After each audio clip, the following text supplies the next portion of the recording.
This is Ross Feingold on Taiwan Hashtag, hosted by the Storm Media Group, coming to you from Taipei, Taiwan. Today we'll be talking about a very hot topic here in Taiwan, and that is the influence of the so-called red media. What do we mean by red media? That means media which is influenced by the People's Republic of China, even takes its orders, possibly, from the government in Beijing, and does so in order to influence the politics and elections here in Taiwan. Keeping in mind, election is upcoming on January 11th, 2020, and there's a lot of speculation that China has its preferred candidates, is trying to influence voter behavior by utilizing friendly media here in Taiwan. Let's take a step back and try to understand how we got into this debate at this point in time here in August 2019. In November 2018, there was a local election here in Taiwan. Not the central government, not legislators, not the president, but mayors, county commissioners, city councils, county councils. And there was a lot of speculation that the success of the Kuomintang candidates in that election was due to the influence of pro-Kuomintang media. And then there was speculation that some of this media had received money. They take orders from Beijing. And then there's a concurrent conversation or speculation that a lot of social media support for Kuomintang candidates also came from China. Now, there is evidence that shows that when a candidate had a lot of Facebook likes or YouTube views for their videos or their social media posts, that some of that does come from China. That's definitely a fact. Did it impact voter behavior? Is that why voters selected or didn't select certain candidates in the local election last year? I think that's open to some debate. There was some weakness with central government policies. There was some weakness with DPP candidates. There was frustration with some incumbents who got voted out, not necessarily because of anything that China did. We've been granted rare access to the newsroom of Storm Media Group in our search for the red media. So let's take a look inside and find out if the Chinese influence really exists here at the Storm Media Group in Taipei. Here's our newsroom with the staff. Let's take a look. Here's another red door. Are you all talking to Beijing? Are you on the phone with China?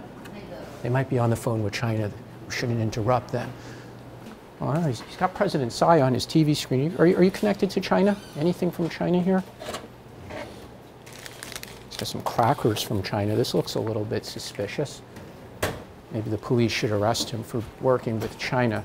See if we could find any more signs of that red media influence here in Storm Media Group in Taipei.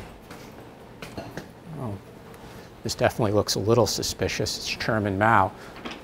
See if we can find, well, another red door.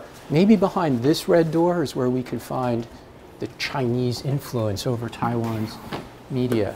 It looks like a lot of happy Taiwanese media people enjoying the media freedom and freedom of speech that we have here in Taiwan. So we haven't found any evidence yet that the red media exists, at least here at the Storm Media Group. I think this proves the point that a lot of the media in Taiwan are not under the influence of China, and there are many options for different media with a neutral viewpoint here in Taiwan.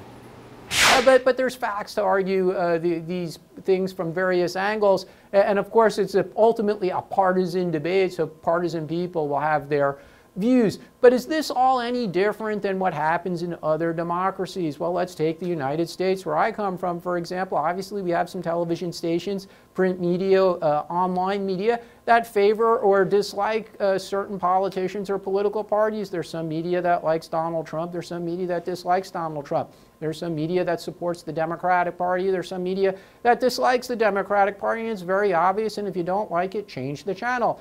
Here in Taiwan, we have a number of 24-hour news stations. Some of them are very biased in favor of Kuomintang. Some of them are very biased in favor of the Kuomintang, the DPP. So some of those TV stations, very supportive of President Tsai and her government. Some of those TV stations are very nasty to President Tsai and her government, and they are very supportive of the Kuomintang. And you can see this also not just in the news coverage, but in the panels, in the composition of the panels that they have on their talk shows, how many guests they have, who are their guests, what are the backgrounds. Obviously, some stations that don't like President Tsai, they have a panel of multiple guests who are going to criticize President Tsai. Same thing on the TV stations that like President Tsai. They're going to have several panelists who are going to say that the Kuomintang is not a good option for Taiwan, that they're too supportive of China, their policies are bad.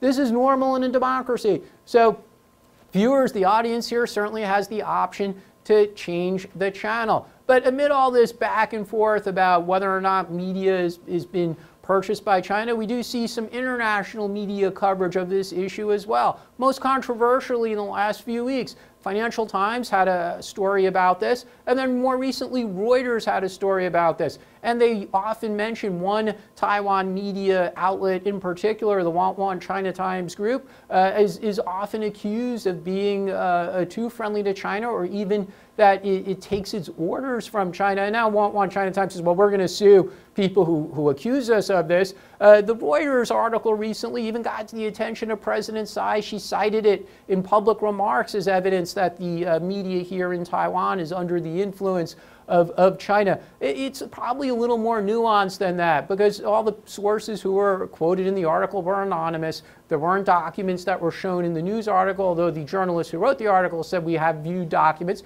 Fair enough, they have to protect their sources. That's a normal part of journalism. But some of the actions or favoritism that these media were accused of showing was because they sold advertising promoting tourism or inbound investment. So if a government agency in China buys advertising saying that our city or our industrial parks are a great place to invest, we hope Taiwanese companies come here and invest, is that a normal investment promotion activity, or is it meant to win the hearts and minds of Taiwan voters? Again, reasonable people could disagree about this, and especially given China's behavior towards Taiwan, its threat to use force to take over Taiwan if Taiwan doesn't agree to peacefully unify, you can make a strong argument that even this kind of advertising is meant to influence Taiwan in untoward ways. Again, the other side of that argument is to have advertisements promoting investment, saying come here and invest, we'll give you a lot of tax breaks, we have a great investment environment.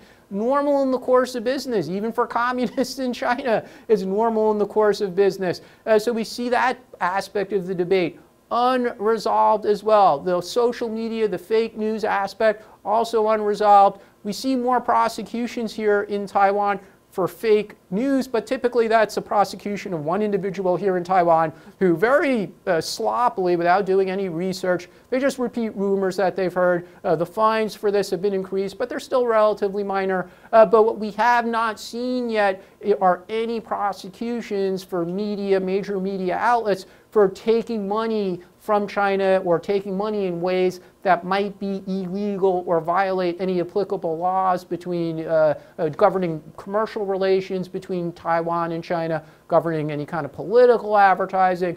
So we have not seen any criminal charges for people doing that yet. And if people have violated the laws in that regard, then of course the government should prosecute them. We've seen some prosecutions for taking money from Chinese sources with regard to violations of the political party law. There's a man named Zhang Anle, also known as the White Wolf. He was recently indicted for violating campaign finance laws, for example, not keeping proper records. And it appears that some of the money that he collected did come from Chinese sources, and that's why he's been indicted, and his prosecution will take its course over the coming months. But again, that is not with regard to the red media and the whole advertising or influence the content of media outlets, whether it's on TV, in print media, or here on the internet. So again, the government here could probably be doing more to make the case by actually arresting people if in fact they have violated the laws. So what has Chairman Tsai over at the Want China Times done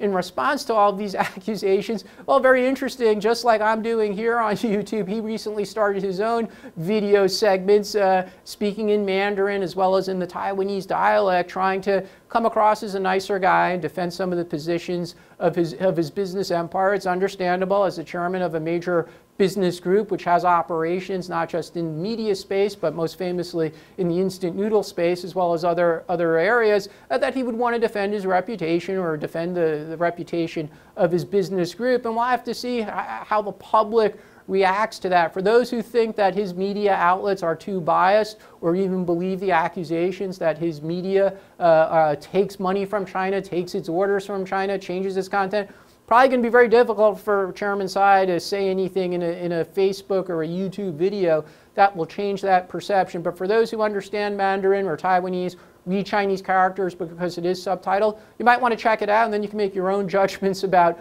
whether his statements are an adequate defense against these accusations. This topic will not go away, though. As we go through the next 4 or 5 months towards the presidential election, we will see this increasingly discussed in the public space. We'll see it in the local media here in Taiwan as these accusations go back and forth.